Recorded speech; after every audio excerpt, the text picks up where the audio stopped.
संगमनेर जिल्हा परिषद पंचायत समिती निवडणुकीच्या शेवटच्या दिवसापर्यंत ऑनलाईन 477 अर्ज भरण्यात आले। परंतु प्रत्यक्षात मात्र निवडणूक अधिकारी यांच्याकडे जिल्हा परिषद गटासाठी 111 अर्ज दाखल झाले असून सर्वात जास्त अर्ज वडगाव गटात व सर्वात कमी अर्ज जोरवे गटात आले आहेत। तर गणासाठी 158 अर्ज दाखल झाले असून सर्वात जास्त अर्ज निमोण गणासाठी तर सर्वात कमी अर्ज संगमनेर खुर्द गणासाठी प्राप्त झालेत। छाननी प्रक्रिया ही 2 तारखेला होणार असून माघारीची शेवटची तारीख 7 फेब्रुवारी असणार आहे। जिल्हा परिषद पंचायत समिती सार्वत्रिक निवडणूक 2017 करिता नामनिर्देशन दाखल करण्यासाठी आज शेवटचा दिवस होता।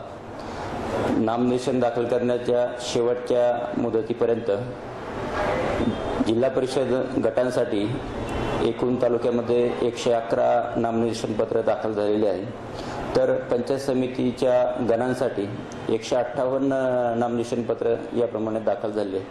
दाखल झालेल्या सर्व नामनिर्देशन पत्राची छाननी उद्या दिनांक 2 फेब्रुवारी रोजी सकाळी 11 वाजता या ठिकाणी होईल। आणि साधारणपणे ऑनलाईन किती अर्ज झाले? सकाळी 10 वाजेपर्यंत ऑनलाईन पद्धतीने 477 नामनिर्देशन पत्र नोंदविण्यात आली होती।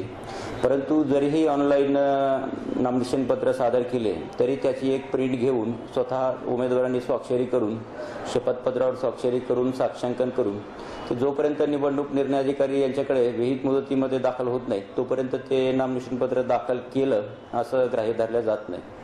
आणि छाननी 2 तारखेला आणि माघारीची तारीख कधी असेल? माघार तारीख 6 तारखेपर्यंत आहे। ऑस्कर न्यूज करिता प्रतिनिधी राजेंद्र आमरे, संगमनेर।